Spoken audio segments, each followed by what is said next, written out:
Está pendiente de encenderse. Ahora sí, vale, ahora está grabando. Bueno, pues nos hemos saltado la primera parte sin grabación, lo siento. Seguimos con las diapositivas de Javier, perdona, si no te importa por lo menos que se quede grabado, le puedes dar para atrás para que se vean por lo menos las diapositivas y te pones otra vez en la actual. Sí, voy un momento para atrás, tienes razón. Vamos a ver. De acuerdo, gracias. Esta sería la primera diapo, ya hemos hablado de los edulcorantes. Esta sería la segunda con el cómputo de los carbohidratos. Y esta sería ya la tercera en la que estábamos, con los cambios de glucemia y de insulina, etcétera, que se producen durante el ejercicio de carácter explosivo. Y en este caso, con las recomendaciones de carbohidratos que se pueden tomar. ¿Vale? Creo que ahora sí que podemos pasar ya a la siguiente. Bien, en el caso de que el ejercicio se produzca, como sucede en el caso de los sábados, por ejemplo, perdón, de los viernes, que se produzca durante la tarde, pues lo que hacemos es igual, dividir la tarde en dos tramos. Un primer tramo sería el que va desde la comida hasta media tarde, más o menos hasta las 6 aproximadamente, y otro segundo tramo sería, en este caso, cuando se realiza el ejercicio, el que va desde las 6, o en el caso de este niño concreto, a las 6:30, hasta las 9 de la noche, más o menos, sería el tramo, y es hasta que duraría la insulina puesta en la comida. De nuevo, la glucemia objetivo para este caso sería a las 2 horas más o menos obtener entre 100 y 140 para poder luego tener una glucemia estable y que se pueda utilizar en la segunda parte de la tarde, que es cuando se va a realizar el ejercicio, a partir de las 6:30. De nuevo, si obtenemos una glucemia objetivo de 100-140 a las 2 horas, cabe prever que, salvo la hiperglucemia que se produzca por culpa del ejercicio, la glucemia va a tender a descender. Si no lo hace en la primera parte del ejercicio por el estrés de que hablábamos, inevitablemente se va a producir después. Y en ese caso, de nuevo, tenemos los carbohidratos para ir proporcionando poco a poco. Además del azúcar, tengo aquí anotados también la bebida isotónica que tenga sacarosa. Cuidado con las bebidas isotónicas, las que llevan glucosa, fructosa, etcétera, porque suelen sentar bastante mal al estómago, producen bastante irritación y cuando se está haciendo deporte, este aspecto hay que considerarlo como importante, como sustancia.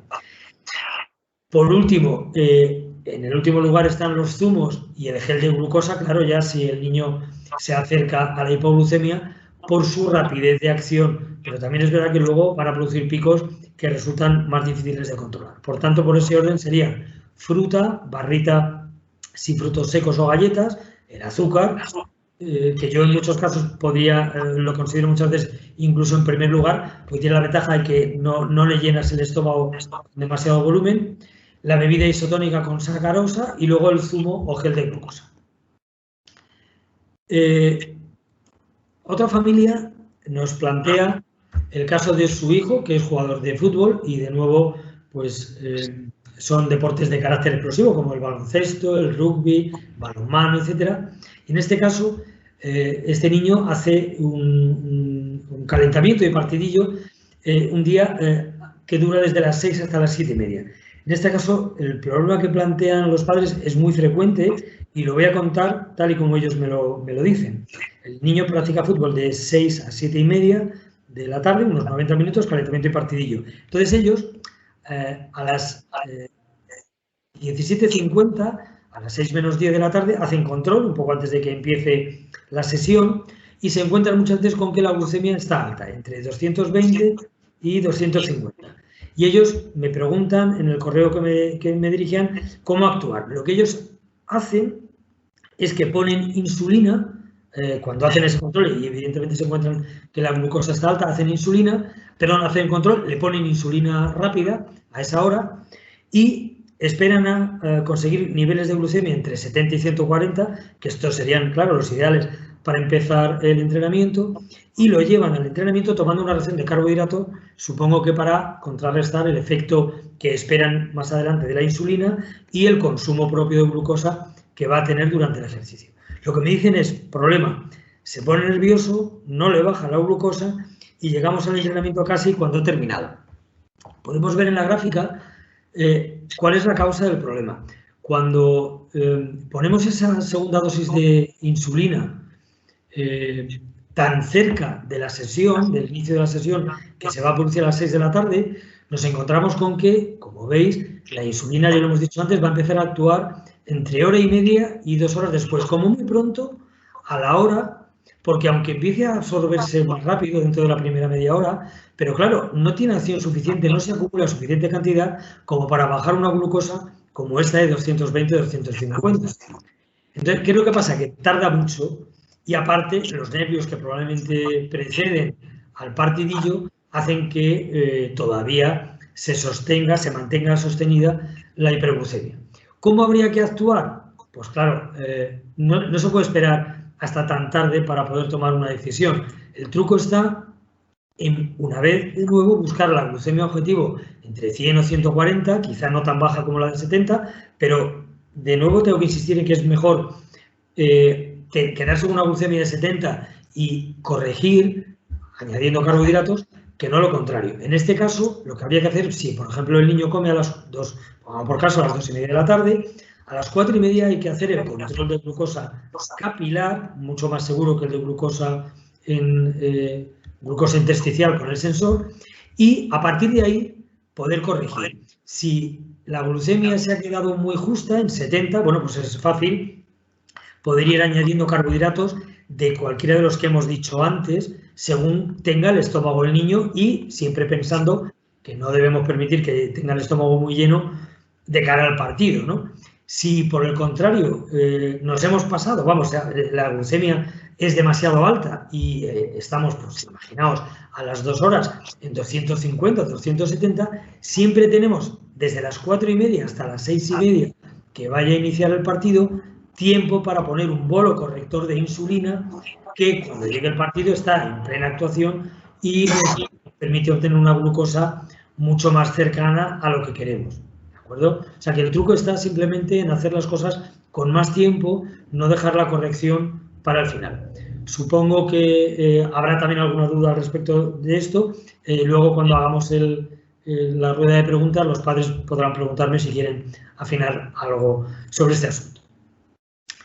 Bien, pasamos a la siguiente pregunta. Algunos padres preguntan también sobre cómo actuar en el caso de que se produzca fiebre. En concreto me dicen, en caso de fiebre hay que poner insulina rápida y en caso afirmativo, esta insulina rápida se pone tras comer carbohidratos, si es que los toma. Bueno, hay que decir que la fiebre se comporta como un estrés metabólico y como todo estrés, ya sabéis cómo se comporta el estrés en las personas con diabetes, lo que hace es que incrementa la glucemia.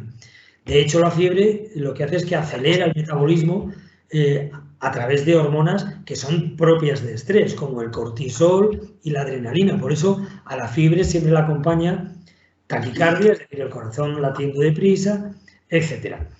Este incremento de la glucemia, este estrés metabólico, lo que hace es que incrementa las necesidades de insulina basal. O sea que, en sentido estricto, lo que habría que hacer sería incrementar por la insulina Lantus, Levemir, Toujeo, la que Tresiba, la que lleve de insulina basal al niño.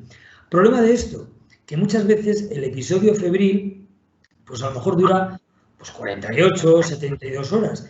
Y el incremento de insulina que vamos a poner con insulina basal va a tardar ese tiempo en notarse, porque la insulina basal no hace un efecto inmediato, sino que necesita una especie de un pequeño ciclo para incorporarse. Entonces, ¿qué es lo que pasa? Que al final, para cuando queremos notar el efecto de ese incremento de insulina basal, resulta que la causa de la fiebre ha cedido ya y entonces ya no nos resulta útil. Entonces, en la práctica, yo diría que es mejor que actuemos con bolos correctores de insulina rápida. Y estos bolos correctores se ponen según el factor de sensibilidad a la insulina en cada tramo concreto y también según la cantidad de insulina activa. Es decir, hay que tener cuidado y contabilizar la insulina que se ha puesto en la comida previa para evitar solapamiento de dosis. Pues yo diría que, bueno, en cada caso concreto, claro, tiene una cantidad, pero normalmente siempre es mejor actuar de pocos a pocos. En niños muy pequeños entre 0,5 y 1 unidad serán suficientes y es mejor repetirla cada 90 o 120 minutos si no cede, pero no pasarnos de dosis. Y en niños un poco más mayores, pues puede ser necesario poner 1 o 2 unidades como corrección, contando, insisto, siempre con la cantidad de insulina, de la insulina activa, de la dosis anterior que se haya puesto, por ejemplo, en el caso de si ha sido en la comida, pues si vamos a poner los correctores en la merienda, pues contar con la insulina que se puso en la comida, o si es en la mañana, contar con la insulina que se puso en el desayuno. ¿De acuerdo? Entonces, que esto es mucho más fácil y evitamos que la acción de la insulina tarde en llegar, sino que la tenemos enseguida, y la glucemia podrá bajar pues, en el plazo de pocos minutos, a partir de media hora, 1 hora, y podemos conseguir que el niño con fiebre no esté en hiperglucemia más o menos permanente. Esto es más fácil de hacer que no el incremento de insulina basal, que para cuando queremos notar su efecto ya el episodio febril ha terminado y tenemos que volver de nuevo a la dosis anterior, complicando el manejo de la diabetes en ese caso concreto. Otra pregunta que nos hacen es sobre cicatrización. En el caso de heridas, ¿cómo se produce la cicatrización y cómo proceder? Bueno, hay un mito sobre la cicatrización en las personas con diabetes. Se dice, y en muchos textos, en muchas partes de internet se encuentra, que la cicatrización es un proceso deficitario en las personas con diabetes y que bueno, la cicatrización se hace tardía, mal y muchas veces con complicaciones incluso de tipo infeccioso. Bueno, esto hay que decir que es así si el control de glucemia es malo. Si el control de glucemia es bueno, incluso a veces solo con aceptable, la cicatrización se produce exactamente igual que en las personas sanas. Todos los procesos de cicatrización, veis en esta figura que he sacado de algún laboratorio, la coagulación, la inflamación, la proliferación, etcétera, y luego por fin la maduración. Todos estos procesos requieren de la participación de células muy distintas, unas microfibroblastos, otros al principio formando coágulos, otros luego macrófagos para formar la costra, etcétera. Todas estas células necesitan, como todas, las de todos los tejidos, necesitan glucosa para funcionar. Entonces, si la glucosa está dentro de límites normales, estas células funcionan con total normalidad. ¿Qué es lo que pasa cómo puede pasar o cuál es el origen de que la cicatrización sea defectuosa? Bueno, pues puede ser si la glucemia es muy baja, cosa que ya sabemos lo que sucede en una hipoglucemia, evidentemente las células no van a tener alimento para poder funcionar, pero estos episodios de hipoglucemia suelen ser más recortados en el tiempo porque evidentemente la persona que tiene una hipoglucemia ya tiene que actuar para corregirla. Lo más frecuente es justamente todo lo contrario. Son las personas, mucho más frecuente con diabetes tipo 2, que tienen glucemias altísimas, de 250, 300, 350. No creáis que esto es raro. Y en este caso, esas glucemias lo que indican es que no se puede utilizar la glucosa. O sea, la glucosa está muy alta en la sangre, pero realmente no resulta útil a las células porque por déficit de insulina no puede entrar a ellas. Entonces, no solo eso, sino que hay el agravante de que estas hiperglucemias de estas magnitudes generan productos tóxicos, radicales libres, etcétera, que interfieren completamente con la curación de las heridas y favorecen la aparición de gérmenes y la infección lo complica todo, lo retrasa todo. Por tanto, diabetes y cicatrización no hay ningún problema siempre que la glucosa se encuentre dentro de márgenes más o menos aceptables. No hace falta ni siquiera que llegue a 100, 140. Con que esté por debajo de los 170, 180, la cicatrización se producirá en niveles normales. Importante resaltar, hay que tratar de evitar grandes variaciones de glucosa, es decir, que la persona esté oscilando entre niveles de 70 y 300 continuamente, porque eso también favorece la formación de radicales libres y perjudica la cicatrización y cualquier tipo de proceso metabólico. Otra pregunta que me hacen es que un niño en concreto se le duermen las piernas cuando entra en hipoglucemia y entonces la pregunta es si esto es porque se afecta la circulación de la sangre y, bueno, pues de alguna forma cómo podría evitarse, etcétera. Bueno, esto de las piernas dormidas no tiene nada que ver con la circulación en este caso concreto. Cuando uno coge, por ejemplo, un bolígrafo, la mano siente el tacto nos revela la forma de ese bolígrafo, su textura, su temperatura, si es frío o caliente, su dureza, etc. Todo eso se hace mediante unos receptores que tenemos en la mano, pero realmente donde notamos cómo es el bolígrafo no es en la mano, aunque nos lo parezca, sino que esos receptores envían todas estas sensaciones, la de temperatura, la de la dureza, el tacto, todo, lo envían al cerebro y hay una zona en el cerebro donde toda esa información llega, se recopila, la interpreta y de nuevo baja a la mano para que podamos tener una sensibilidad coordinada con la movilidad, con la parte motora de la mano, para poder trabajar con ese bolígrafo, ¿no? Por tanto, la sensibilidad está retratada en ciertas zonas del cerebro. La vemos ahí representada en azul. Y vemos luego ampliado que esa zona, esa de la corteza cerebral, esa zona, tiene representadas varias zonas del cuerpo de una manera más o menos intensa según la necesidad que el cuerpo humano tiene de que esa sensibilidad sea más potente. Por ejemplo, veis en esa gráfica que los labios, la lengua, toda la zona que rodea la boca, el pulgar, etcétera, están representados de una manera bastante intensa, sobre todo en relación a su tamaño. ¿Qué quiere decir eso? Pues que el cerebro, hay muchas más células en esa zona del cerebro, muchas más neuronas dedicadas a la sensibilidad de esas zonas concretas. ¿Qué es lo que sucede en hipoglucemia? Pues en hipoglucemia también esta zona de la corteza cerebral queda sin glucosa y se afecta. Entonces empiezan a producirse sensaciones raras como esta de las piernas dormidas. Entonces no tiene nada que ver con la circulación, tiene que ver con el deficitario aporte de glucosa en ese momento. Mucho más frecuente que la sensación del hormigueo en las piernas es la sensación de hormigueo alrededor de la boca, que se experimenta a menudo con la hipoglucemia. Y eso es por ese motivo. Si lo veis en el homúnculo, en el hombrecito que está pintado sobre la corteza cerebral, veis que la boca tiene una presentación muy intensa. Proporcionalmente al número de neuronas dedicadas a la sensibilidad de la boca y alrededor de ella, es cuando hay hipoglucemia, es por lo que se produce, como digo, esa sensación más intensa con ocasión de cuando hay una deprivación de glucemia. ¿De acuerdo? Por tanto, no tiene nada que ver con un problema circulatorio, sino con un problema de aporte de glucosa. Sí, estaba viendo a alguien que quería hacer una pregunta o me llegaba así algún... Pido por favor que todas las preguntas las dejemos para el final para que podamos oírlas todas y yo pueda no interrumpir la presentación, que tarda mucho en cargarse. Otra pregunta, y ahora sí nos metemos en el tema estrella del último año, desgraciadamente, es el del coronavirus.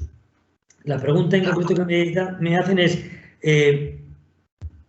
si las personas con diabetes son grupo de riesgo, ¿por qué los niños van al colegio con coronavirus? Ya que teóricamente se supone que los riesgos en un niño diabético son mayores. Bueno, hay que decir que realmente de los factores de riesgo de tener COVID-19, ojo, COVID-19 complicada, porque COVID-19 sin complicación es una enfermedad prácticamente banal y lo estamos viendo no solo en los niños, sino también en muchos adultos, que se comporta de manera asintomática. Claro, tenemos miedo a la COVID-19 porque estamos viendo miles de muertes, pero que están produciendo en personas, o al menos en grupos de edad muy concretos. Por tanto, el primer factor de riesgo, claramente con diferencia sobre todos los demás, es la edad. Cuanto mayor es la edad, mayor es la posibilidad de tener una COVID-19 complicada. Cuanto menor es la edad, bastantes menos posibilidades hay de tener esta enfermedad con complicaciones. Por tanto, los siguientes factores de riesgo serían complicaciones cardiovasculares, también propias de la edad, como la hipertensión u otras, la obesidad, que desafortunadamente sí que estamos viendo ya en niños, pero que es más frecuente ver en personas de edad, y también la diabetes. Pero normalmente por este orden. Claro, ¿qué es lo que pasa? Que un niño diabético, en la experiencia que tenemos ahora mismo, después de un año y pico, de casi 15 meses de pandemia, y ya desde los primeros estudios que conocimos procedentes de China, de Wuhan, de la zona de Wuhan, es que los niños, incluso los que tienen diabetes, no son realmente un grupo de riesgo, o al menos no estamos viendo en ellos una mayor mortalidad ni aparición de complicaciones cuando tienen COVID-19. Cuando barajamos el riesgo, que es, como digo, tan pequeño, y el daño que les hace no estar escolarizados, claramente en esa balanza los beneficios caen a favor de la escolarización. Y, como digo, en la práctica estamos viendo, aunque teníamos miedo en septiembre pasado, de cuando se iba a iniciar la escuela, en todo el mundo, porque no conocíamos lo que iba a pasar, se confinó durante la primavera y comienzos de verano, todas las escuelas del mundo prácticamente se confinaron, pues, o sea, se cerraron y los niños no fueron, pues teníamos mucho miedo, pero con el transcurso de los meses hemos ido viendo que realmente no aparecen complicaciones en los niños con diabetes. Hay que decir que aunque el riesgo de complicaciones y mortalidad es igual tanto para diabéticos tipo 1 o tipo 2, no tanto para al principio como creíamos que no, que era más para los tipo 2, lo que sí que es verdad es que en todos los casos la aparición de las complicaciones en personas con diabetes está, además de en relación con la edad, en relación con la duración de la diabetes, que de alguna forma, pues claro, tiene relación con la edad, con las complicaciones cardiovasculares asociadas, es decir, que tengan hipertensión o que ya hayan sufrido, digamos, complicaciones por duración de su diabetes, que tengan nefropatía, daño vascular en los miembros inferiores, etcétera, y sobre todo, muy importante, tienen relación con el mal control metabólico. Es decir, las personas que tienen la diabetes mal controlada, estas sí constituyen un grupo de riesgo importante para tener COVID-19 con complicaciones. Las personas con diabetes y buen control metabólico prácticamente no tienen más complicación sino la inherente a la edad que tengan. ¿De acuerdo? Por tanto, esto es lo que nos ha hecho que, bueno, que favorezcamos desde los grupos de profesionales de pediatría, favorezcamos la incorporación de los niños al colegio. Otra pregunta que nos llega es sobre las vacunas de COVID-19 y diabetes. ¿Está indicado vacunar a las personas con diabetes? Claro que está indicado. De hecho, las personas con diabetes, como he dicho, son un grupo de riesgo, tanto los tipo 1 como los tipo 2, y está indicado vacunar. Lo que pasa es que no hay que considerar que no somos grupo preferente, porque, como digo, la mortalidad claramente nos indica que las personas de mayor riesgo son las personas de más edad. Por eso se ha empezado vacunando primero a las personas en residencias, luego a las personas mayores, aunque estén fuera de ellas, y también al personal sanitario, porque ellos están muy expuestos, lógicamente, muchos más los de hospitales y los de UCI, y luego ya en segundo lugar o en tercer lugar, en fin, eso ya está estratificado por los grupos expertos en el Ministerio. Los sanitarios, digo, en posterior lugar, los sanitarios que no están en primera línea de riesgo, como son los que están en urgencias o en la UCI, sino los que atienden personas que podrían estar con COVID-19, como son pues, los adultos que están infectados, los niños infectados, etc. Respecto a la pregunta si hay alguna contraindicación de la vacuna, no hay ninguna contraindicación, o sea, no hay ninguna vacuna que esté contraindicada, ninguna de las que conocemos hasta ahora, ni tampoco hay ninguna que sea para personas con diabetes. Cualquiera de las 4 que ahora mismo están ya aprobadas en la Unión Europea se podrían utilizar sin ningún problema en personas con diabetes porque aparecen con el mismo porcentaje y tipo de efectos secundarios que las personas sin diabetes, siempre teniendo en cuenta el mismo segmento de edad de las personas.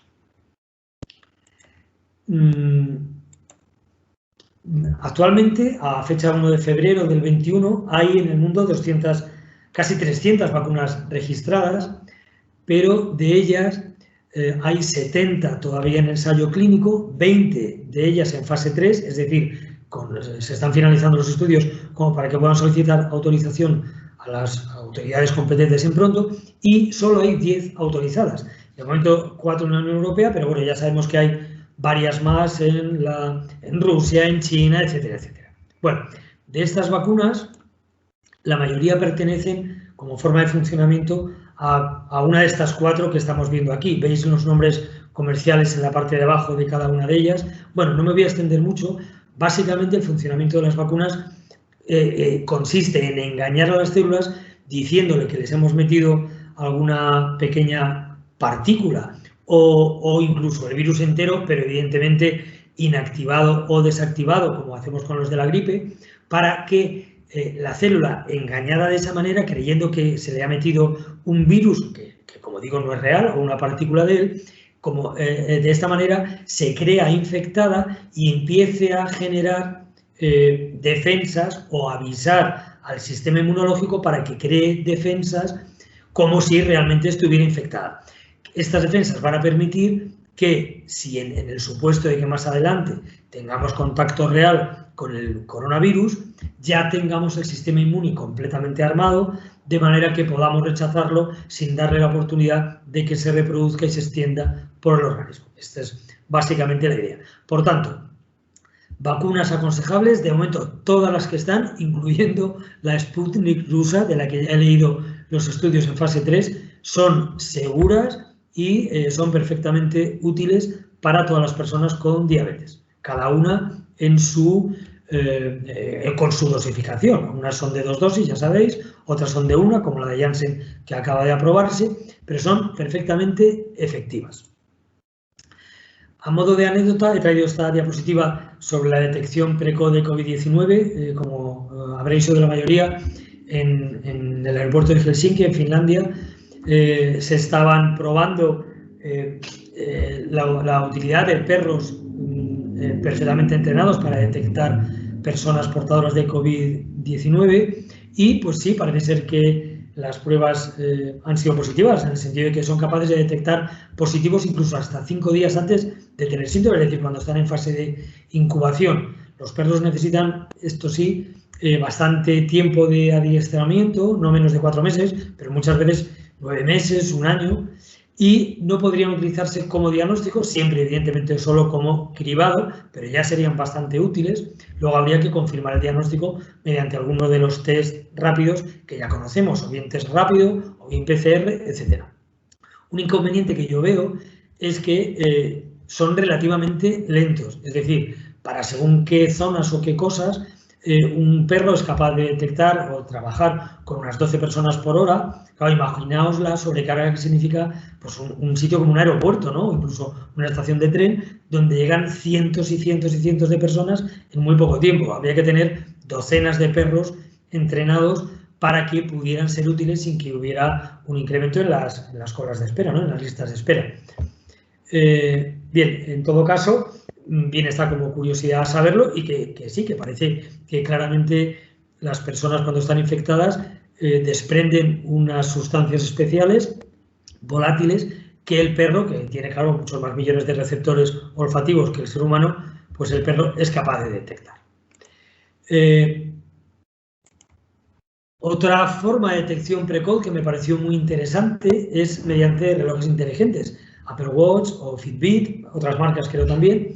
Esto me pareció interesantísimo. Son capaces de detectar mínimos cambios en la frecuencia cardíaca hasta 9 días antes de la aparición de los primeros síntomas. Claro, esto para mí nos hace un elemento verdaderamente mágico, porque además permite, con un gasto muy pequeño o relativamente asequible, permiten el diagnóstico muy precoz y permiten también el diagnóstico a distancia. En los tiempos que corren esto tiene mucho valor. Es decir, que pudiéramos mediante un programita, que se pudiera desde un reloj inteligente pasar al equipo médico para que pudiera evaluar que esas variaciones que se están viendo en la frecuencia cardíaca realmente correspondieran a las que ya se han detectado que se producen por coronavirus y poder hacer un diagnóstico precoz de esta manera, me parece, bueno, pues casi mágico, ¿no? O sea, una auténtica maravilla.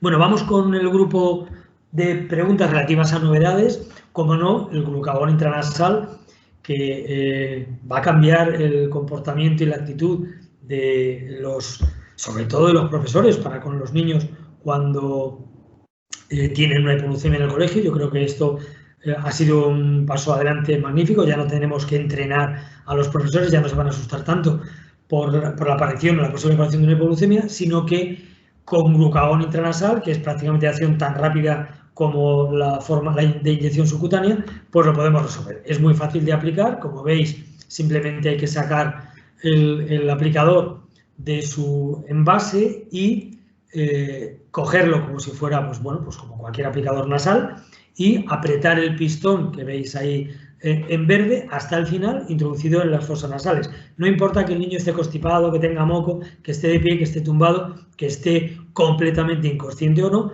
se puede aplicar así y la respuesta es tan rápida como la del glucagón subcutáneo. En aproximadamente 5 a 10 minutos se puede esperar obtener un incremento en la glucemia. Por tanto, un avance bastante importante. Se llama el glucagón transal se llama, como veis aquí, Baqsimi, y si precisa de visado de inspección, por lo tanto tiene que ser prescrito por el pediatra o el endocrino infantil que lleve al niño para que os lo puedan financiar mediante la receta adecuada. Otra novedad que, por lo que yo sepa, hasta hace escasamente una semana que pregunté, no estaba todavía comercializada, pero que se suma al grupo de medicamentos que podemos utilizar con ventajas sobre lo que tenemos hasta ahora, es una nueva insulina ultra rápida, más bien similar a la que ya está comercializada, Fiasp, de nombre. Bueno, pues este es el análogo de Humalog, pero en versión ultra rápida. Se llama, bueno, el nombre es un poco impronunciable tal y como viene, es Lyumjev sería teóricamente, pero bueno, parece que la lectura que hacen los ingleses es Lyumjev. Esta insulina, como la veis aquí comparada con el Humalog, la línea más oscura sería la nueva, lo que hace es que se absorbe más deprisa, en menos tiempo, ¿no? Y proporciona una bajada de glucosa en ese menos tiempo mayor, de forma que la glucosa después de las comidas estaría mejor controlada. En concreto, os pongo aquí la comparación. El inicio de acción de la nueva Lyumjev sería de unos 20 minutos en comparación con 31 de Humalog. El efecto hipoglucemiante en los primeros 30 minutos sería 3 veces mayor al de Humalog, es decir, en 30 minutos se concentra mucho la acción de la insulina, y en cambio la acción tardía, 4 a 7 horas posteriores, que cuando más nos molesta quedarnos todavía con efecto de insulina, sería del 50% con respecto a Humalog. Veis que la duración total de acción está en torno a unas 5 horas, mientras que la de Humalog casi se acerca a 6, una hora más. Esto es importante tenerlo en cuenta. La potencia es similar y la glucosa postprandial, si contamos el periodo completo de 5 horas de acción que tiene Lyumjev, la glucosa postprandial sería, para que la podamos comparar con las de Humalog, si en Humalog sería de 100, en el caso de Lyumjev, la nueva insulina sería de 68. Es decir, que es casi supera un 30%, un 32% menos que la otra. Por tanto, bastante beneficiosa. Está por ver. Fiasp tiene una acción relativamente similar, pero bueno, como hace poco me consultaba un paciente, el cambio de las insulinas rápidas de antes a las ultra rápidas de ahora, Fiasp y ahora esta nueva, Lyumjev, requiere, pues como siempre, cierta práctica y hay que modificar a lo mejor en algún momento las dosis, ya que precisamente la duración de acción es distinta. Vale, quiero comentar que los objetivos de glucosa que clásicamente definíamos como de glucosa capilar, bueno, pues no debemos olvidarlos, siempre están ahí, la mayoría los conocéis, pero es verdad que la llegada masiva de los sensores de glucosa y de las nuevas formas de medición intersticial de la glucosa nos obliga a tener otros objetivos que tengamos bien claros para poder manejarnos con ella. Entonces, estos objetivos han sido ya, digamos, aprobados por consenso, ya lo fueron en 2019, y a lo largo de 2020, que en este sentido ha sido un año un poco muerto por culpa del coronavirus, no ha habido ninguna modificación ni ninguna novedad. Estos serían los objetivos. Para personas con diabetes tanto tipo 1 como tipo 2, sería tener un tiempo en rango, lo que llaman time in range los ingleses, que es lo que veis abajo como TIR, el TIR. Bueno, pues un tiempo en rango de superior al 70% en cifras de entre 70 y 180. El tiempo por debajo de rango debería de ser menos de un 4% si es por debajo de 70 y menos de un 1%, claro, por debajo de hipoglucemia franca de 54. Y el tiempo por encima del rango debería ser el mínimo posible por encima de los 180. Para personas que tengan una DT1 o una DT2, diabetes de tipo muy lábil, se aconseja que ese tiempo en rango, bueno, no supere el 50%, es decir, se da un poco más de permisividad para evitar tantas hipoglucemias. En este caso, el tiempo por debajo de 70 se les pide que no sea, que sea inferior al 1% y que el que sea por encima de 250, en este caso sube la cifra, que no supere el 10%.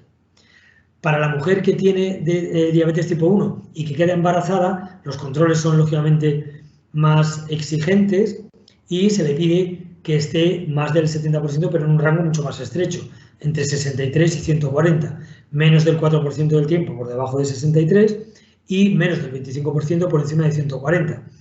Y la diabetes gestacional, el de una mujer que no tiene diabetes normalmente, pero que la tiene transitoriamente durante el embarazo, son incluso todavía más exigentes porque la diabetes gestacional puede hacer bastante daño al feto. En este caso, los tiempos, como veis en rango, son, se les pide mucho mayores, por eso incluso se pone a las gestantes que tienen diabetes, se les pone incluso bomba de insulina, si llega al caso, y no se controlan bien. El tiempo por debajo de rango debe ser por debajo del 4% para aquellas que están insulinizadas sobre todo, y también un porcentaje de tiempo inferior al 10% por encima de 140. Debo decir que en las personas adultas con diabetes tipo 1 y en los niños en cuanto tienen cierta edad, yo les pido controles y rangos prácticamente de diabetes gestacional. Claro, la gente me dice que soy muy exigente, pero es que esta es la manera en que los niños llegan a la vida adulta sin ningún tipo de complicaciones a largo plazo. Por tanto, fijaos bien en los objetivos de glucosa, tenerlos en mente para que sepáis cómo, digamos, podemos actuar con los sensores para obtener la máxima garantía. A estas alturas, los tiempos en rango, ya sabemos que se han hecho equivalencias ya sobre las hemoglobinas glucadas. Un tiempo en rango, hablo de 70 a 180, de 70% equivale más o menos a una hemoglobina de 6,7%. Por tanto, en el momento que el tiempo en rango fuera de un 80%, ya estaríamos rondando prácticamente el 6% o 6 y muy poco más que pedimos de control. Y eso cuando las glucemias fueran de 70 a 180. Si ya nos esforzamos por tener un rango de 70 a 140 o 150, por ejemplo, es evidente que con un 70% de tiempo ya estaríamos más cercanos al 6% de hemoglobina. Por otra parte, cuando el tiempo en rango 70 a 180 es de solo más o menos la mitad, un 56%, la hemoglobina glucada ya sería en torno a 7,5%, que para las directrices que tenemos ahora ya la podemos considerar una hemoglobina pues, más bien alta, no ya ni siquiera aceptable, sino un poquito alta. Vale, pues la presentación finaliza aquí. Quiero dar las gracias a todos por vuestra asistencia. Voy a finalizar ahora la grabación. Pido disculpas porque se me haya olvidado al comenzar. Y pasamos a la ronda de preguntas para que os dé tiempo a expresaros lo mejor posible, ¿vale? Dejo de presentar ya y pasamos a cámara.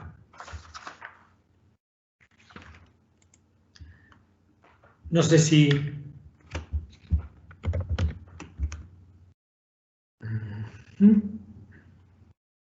Vale, pues adelante los presentes a la reunión. Adelante, quien quiera hacer alguna pregunta. Vamos a ver, veo aquí, por aquí. Vale, veo José Antonio Baños, puede ser, María José Sánchez. Bueno, pues... Bueno, yo quería preguntar que todo lo que se ha explicado está basado en los niños. ¿Eso también vale para adultos? Para adultos con diabetes tipo 1, sí. Vale. Y la última diapositiva, ¿cómo sabes si es diabetes tipo 1 frágil? Bueno, sí. Porque... Los rangos. Sí.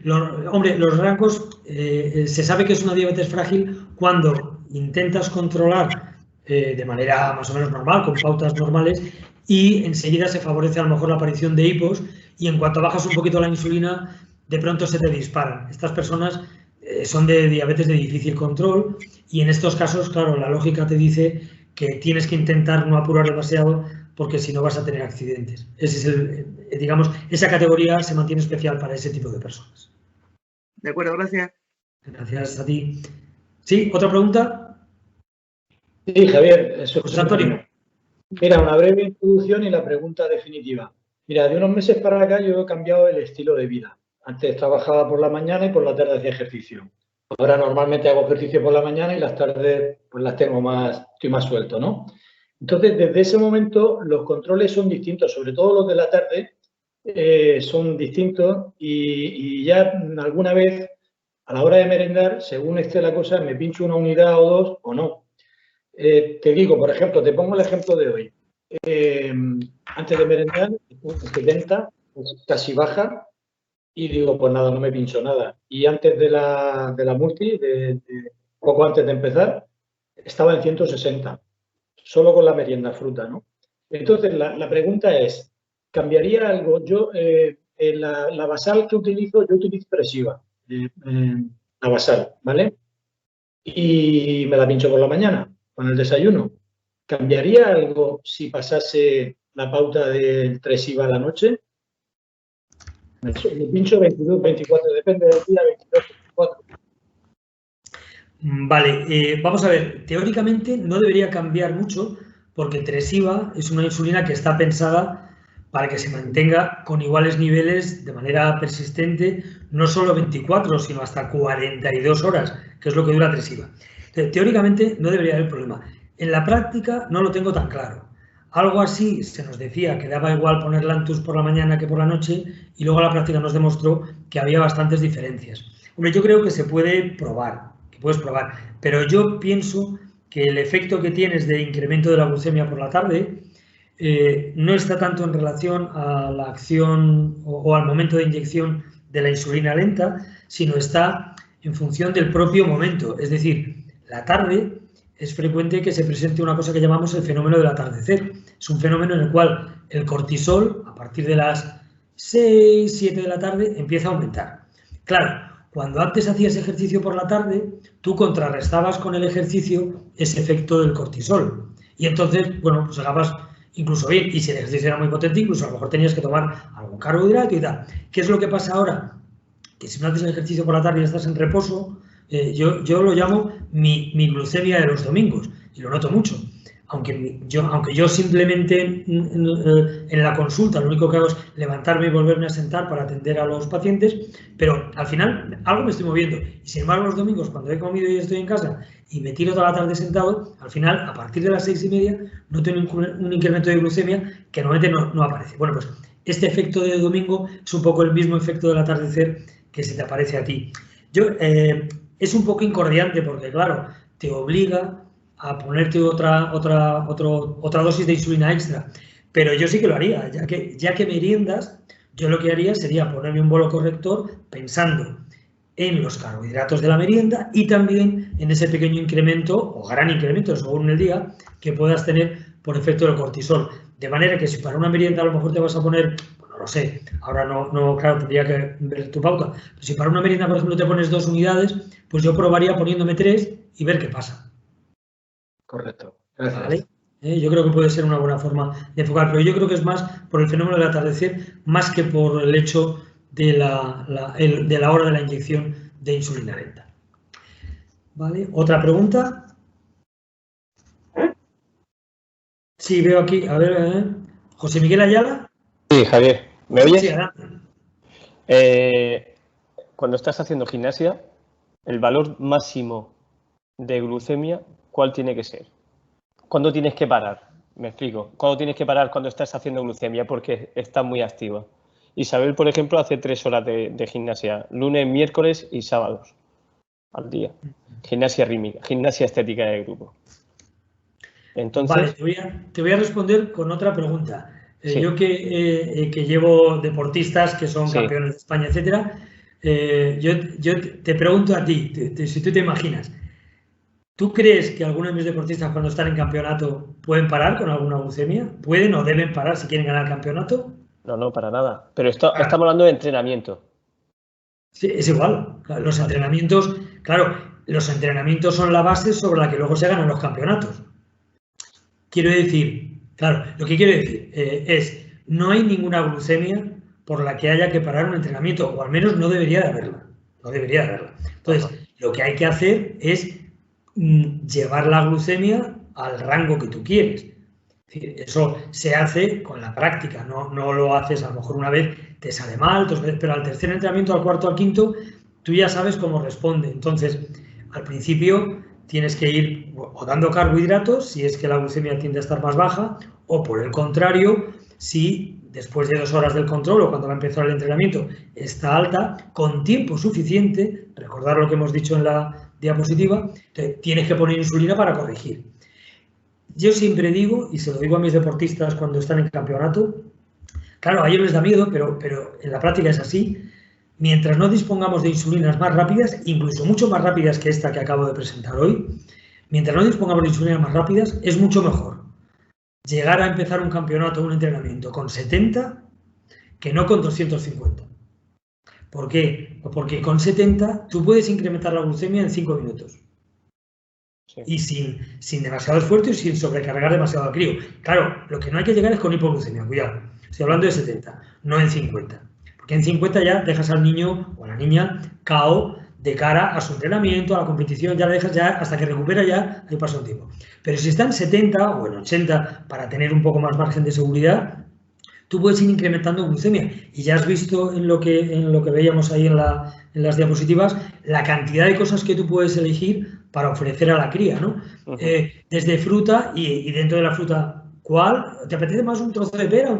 ¿Quieres una galleta? ¿O prefieres un poco? Claro, si la glucemia te obliga porque está, pongamos por caso que es en el sensor 80 y flecha abajo, tampoco te plantees mucho más. No nos da tiempo ni siquiera a la fruta masticada. Tienes que ir a un poco de zumo o a un poco de... No suele ser el caso, no suele ser el caso. Normalmente, como la competición son 3 minutos, 4 minutos máximo, lo que es la estética de grupo. Me refiero al entrenamiento para poder controlar, en el caso de que se vaya, bueno, pues nada, pues ya lo sabe perfectamente y cuando le pita el sensor, porque está con glucosa alta, sabe que es por el ejercicio que está haciendo, ¿no? Pero es, claro, no va a pasar de 280, de 300, ¿no? No va a pasar, no llega, no suele llegar. Entonces, pues en ese límite, ¿cuándo tiene que parar? Entiendo. ¿Sabes? No. A ver, es según cada persona, entiendo, ¿no? O sea, no. Yo creo que sé por dónde vas. Me imagino que vas por aquello de que en todos sitios está escrito que cuando cualquier persona que tiene diabetes tiene 250, que ya no puede hacer ejercicio y que tiene que parar. Me imagino que vas por ahí. Sí. No es así. No es así. Esto está así escrito y en todos los libros viene y hay que seguirlo diciendo cuando se tiene la sospecha de que puede haber una cetoacidosis porque está faltando insulina. En ese caso sí.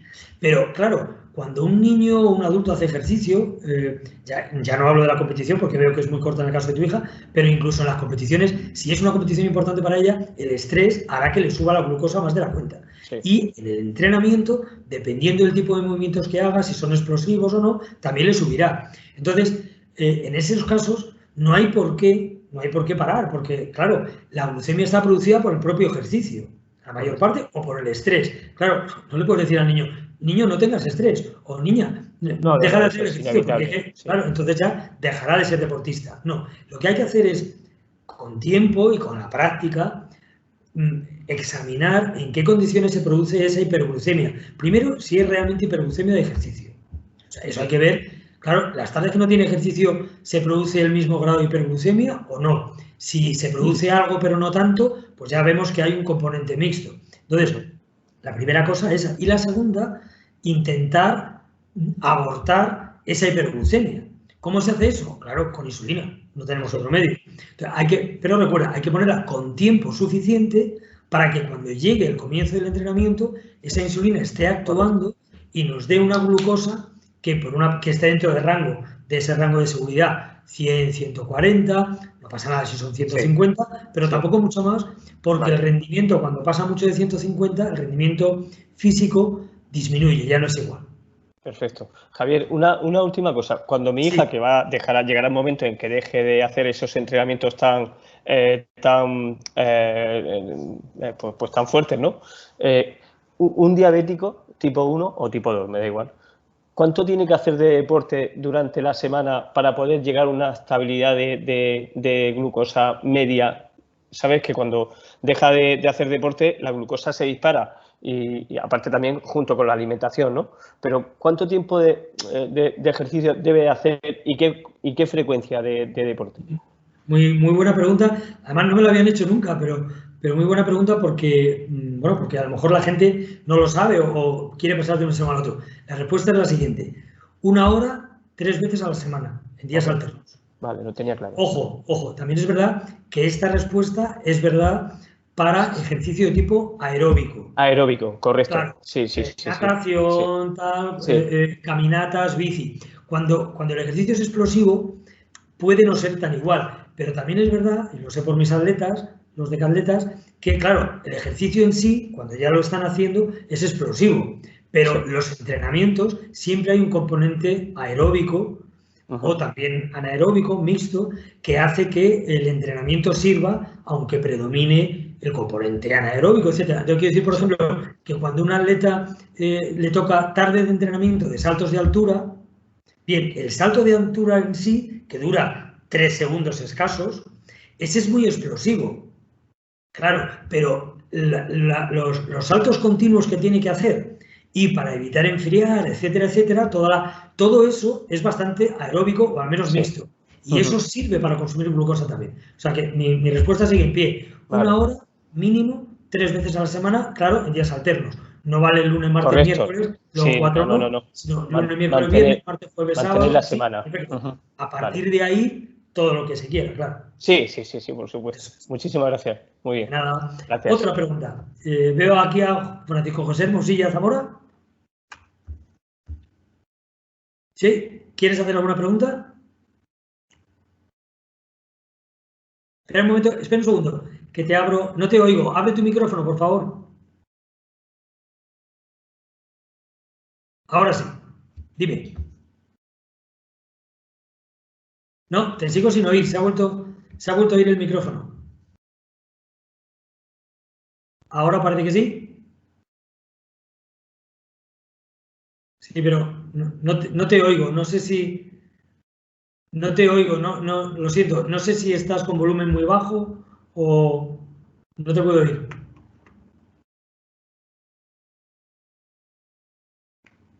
No, lo siento. Lo siento. No, a ver si revisa un poco el nivel de tu micrófono por si acaso y mientras tanto paso a otra persona. Ángel, ¿puede ser? Veo aquí una mano levantada. Sí. Sí, adelante. Quería preguntar que cómo llevar el tema del alcohol con la diabetes. El tema del alcohol. Sí. Bueno, se puede beber, a ver, hablamos de límites normales, no caer en borrachera. Se puede beber con, a ver, esto, menos mal que ya esta parte no lo estamos grabando, pero luego dirán, Javier aconseja que, no aconsejo, pero si alguien va a tomar una cerveza, una copa... ¿Perdón? Está grabando. Sí, se está grabando, ¿eh? Sí, ¿se está grabando? Sí, todavía, o sea, que lo puedes quitar. Luego lo cortamos. Bueno, quitado, a mí no me importa, ¿eh? No, la pusimos, pero no se ha quitado. ¿No? Pues pensé que lo había quitado antes. Bueno, en realidad, si luego el archivo va a poder manejarse, no me importa. A ver, lo que voy a decir es real porque soy diabético tipo adulto y también lo hago. Se puede tomar alcohol en cantidades razonables. Cerveza, vino, incluso alguna copa de destilado. Claro, lo que hay que tener cuidado, las personas con diabetes tienen que tener especial cuidado en no llegar a la borrachera y perder el conocimiento, porque al momento que se pierde la conciencia se crea un doble problema. Saber si lo que está pasando es consecuencia del alcohol o de una hipoglucemia o de las dos cosas, o incluso de un coma cetoacidótico. O sea que 3 cosas. Entonces hay que tener cuidado cuando se maneja el alcohol. Luego hay otra cosa, el alcohol en sí mismo, contrariamente a lo que dicen los libros, o yo creo que es que lo confunden, el alcohol no induce hipoglucemia por sí mismo. O sea, el alcohol no baja la glucosa. Lo que sí es verdad es que el alcohol bloquea la utilización de la glucosa en el hígado. Y eso puede hacer que una persona con diabetes, que por lo que sea, pues está trasnochando y de pronto pues lleva muchas horas sin comer o se ha pasado con la dosis de insulina, etcétera, vaya a entrar en hipoglucemia y el mecanismo de defensa que normalmente tenemos, que es la glucosa que tenemos en el hígado y que podría salir para contrarrestar el bajón, resulta que no puede salir del hígado porque la está bloqueando el alcohol. Eso sí puede pasar. Entonces, la precaución, como digo, no es ceder tanto los niveles de alcohol como llegar a bloquear el hígado, ¿no? ¿Cómo podemos evitar eso? Pues, hombre, una forma fácil es concatenar, compaginar la ingesta de alcohol, insisto, moderada, con ingesta de nutrientes, algún pisco labis, algún tentempié, algo, unas patatas fritas, bueno, ya estoy hablando de cosas que son absolutamente no saludables, pero ya puestos a beber, bueno, pues te tomas ya los frutos secos o unas patatas fritas y tal. Que fuera de la broma, cualquier cosa que aporte carbohidratos y que haga que, ya que el alcohol puede bloquear el uso de la glucosa del hígado, la que está almacenada, el glucógeno, pues por lo menos que tengamos glucosa disponible procedente de lo que estamos comiendo. No sé si he respondido a la pregunta de Ángel. Sí. Vale. Muchas gracias. A ti. Vale, veo, a ver, aquí otra mano levantada. ¿Puede ser? ¿Alicia puede ser? Sí, buenas tardes, Javier, ¿me escucháis? Buenas tardes, adelante. Pues mi pregunta va relacionada con el tipo de insulina que ha estado comentando el doctor Rápida, en concreto la FIAS, y su uso en las bombas. Si es posible, si eso está, o sea, si actualmente hay alguna que lo utiliza. Bueno, en concreto, Elena lleva la Tandem desde hace 2 meses, pero utilizábamos antes la insulina FIAS, le venía muy bien, sobre todo en el colegio, porque no hacía tiempo de espera. Entonces controlábamos esos picos que sucedían en la comida, nos dábamos cuenta que era porque no se ponía nunca la insulina 20 minutos antes de, o sea, cuando debía. Siempre por horario, en el comedor, y ahora desde que lleva la bomba, pues sigue haciendo los picos y para mí eso, digo, es que no veo forma de corregirlo. Entonces, ¿esa es la única solución? ¿Que utilizar ese tipo de insulina? ¿O cuando se usa la bomba hay alguna forma de evitar esos picos? Bueno, cuando se usa la bomba de insulina, teóricamente los picos de glucemia, si la infusión es la correcta, etcétera, deberían disminuir bastante. Pero ten en cuenta que la bomba, al contrario que lo que hacemos con el sistema de dosis múltiple, está inyectando insulina, bombeando insulina de una manera continua. Entonces, al final, cuando hay una sobrecarga de carbohidratos, y según como sea, aunque tú pongas un bolo para la glucemia, necesita su tiempo también para actuar el bolo. Claro, las insulinas de acción más rápida, en este caso FIAS, en contra de Humalog o Novorapid, etcétera, acortan ese tiempo también.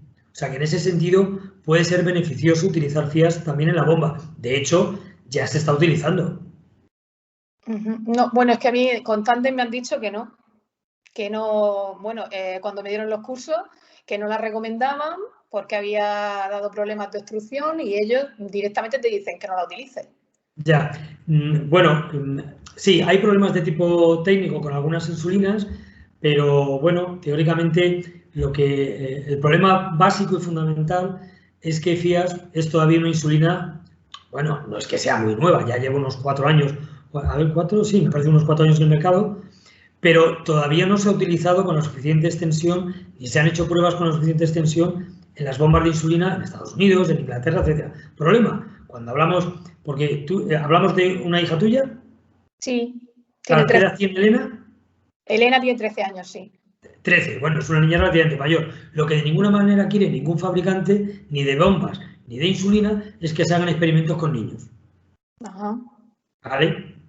Entonces, te dirán lo que sea, porque es que no la van a usar. O sea, hasta que no salgan un montón de trabajos diciendo que ya se ha utilizado FIAS y que en niños, no en cualquier grupo de edad, y que tal y que cual, ya está. Yo conozco adultos que tienen bomba y que están utilizando FIAS y que no les está dando problema de obstrucción. Ajá.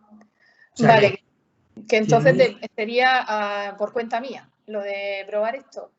Claro, es que yo personalmente no te lo aconsejo. No tanto por eso, sino porque en la práctica, de nuevo, sigue siendo, creo, un poco más fácil adelantarse unos 10 minutos. En todo caso, para poner una insulina tipo Humalog o Novorapid, etc. En todo caso, debo decir que la duración de ese pico que se escapa un poco al comienzo de acción de la insulina, la duración de eso en glucemia semanal o quincenal, que es lo que importa para el time in range, el tiempo en rango, es muy poca. Es muy poca. Lo ideal, ¿vale?, es adelantarse, si podemos, 20 minutos. Pero yo entiendo que a lo mejor en el colegio que no, que la niña se despista o que no le dé tiempo y tal. No pasa nada.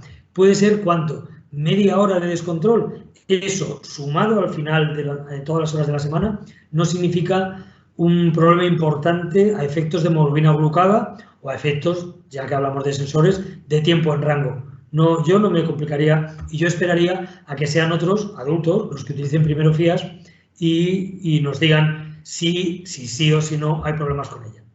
Sí, no, la verdad es que tiene un buenísimo tiempo en rango, tiene un 87. Uf, O sea, ¿hablamos de rango 70-180? Sí, entre 70, yo lo tengo más bajo, lo tengo entre 70 y 160. 70-160 y un 80 y pico % de rango. Sí. Y, muchacha, ¿para qué quieres más?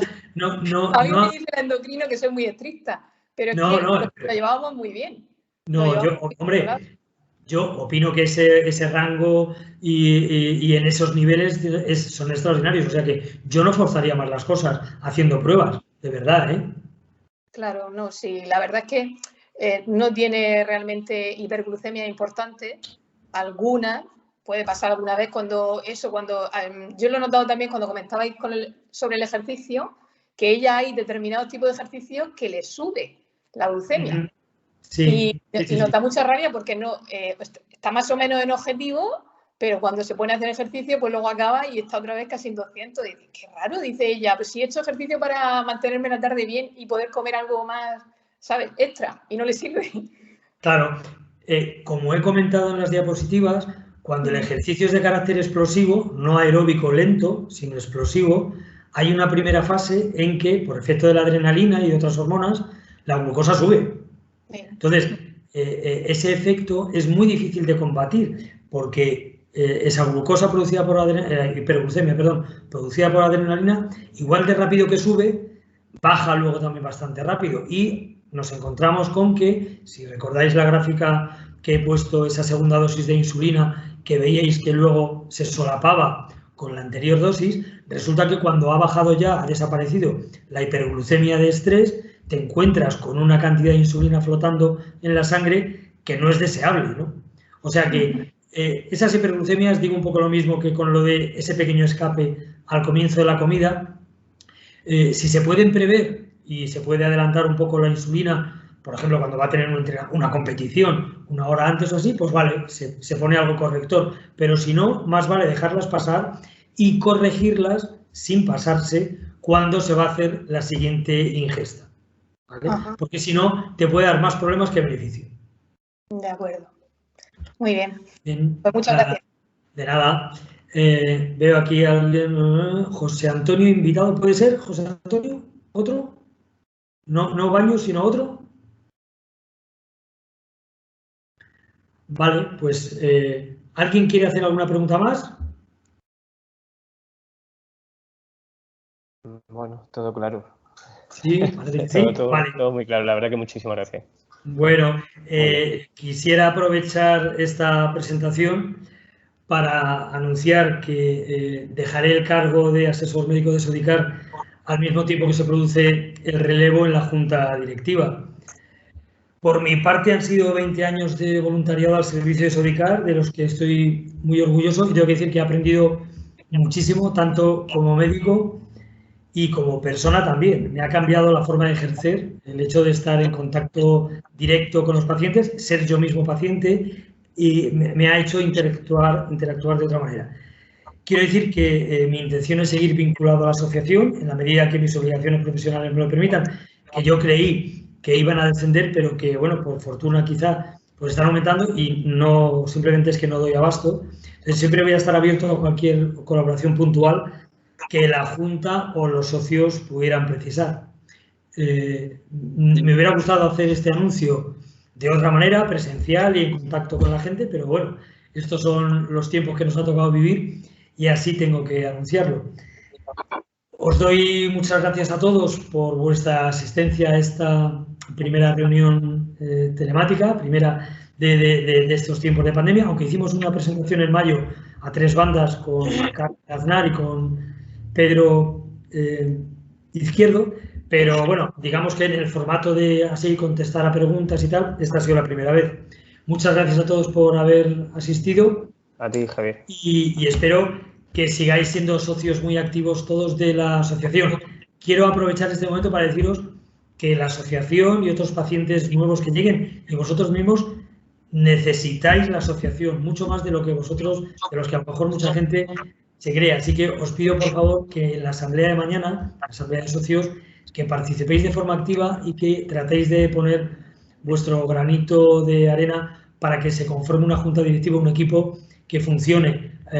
No tiene por qué ser con dedicación full time, evidentemente no, todos tenemos nuestro trabajo y tal, pero que tengo que deciros que la labor de la asociación, no la del médico solo o la de la educadora en diabetes, no. La labor de todos los miembros, de quienes asesoran, de quienes dan consuelo a los recién llegados a este mundo, de quienes luego dan consejos de tipo culinario o tal, o sea, todo eso ayuda muchísimo a las personas con diabetes, y cuando la experiencia nos demuestra que cuando ya ha pasado ese primer bombazo y luego los primeros meses, etcétera, lo que más recuerdan ya no es la asesoría estrictamente sanitaria, ni del médico, ni de la educación nutricional o educación diabetológica, sino el apoyo emocional, la compañía y el apoyo emocional que han tenido cuando el debut de su hijo. Así que, por favor, os pido que no desoigáis la llamada de la asociación mañana para poder conformar una junta directiva potente, con ganas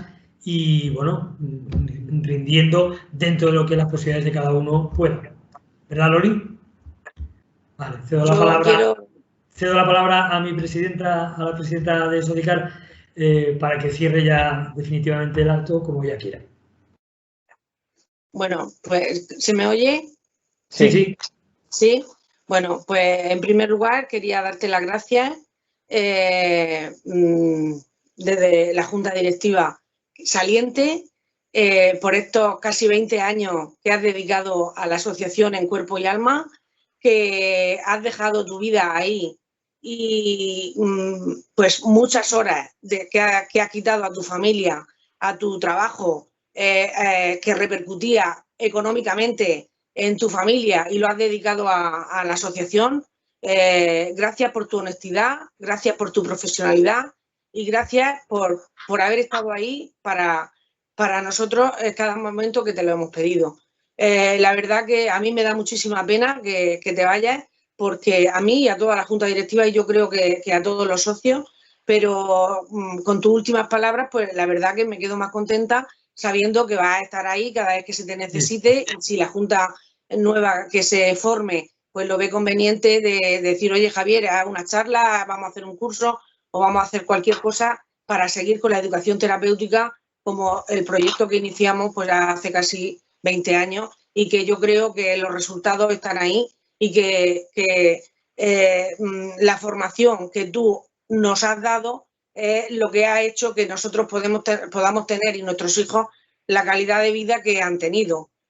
Hablo de mi hijo, que es deportista al máximo también, y otras personas que así lo hacen, tanto niños como adultos.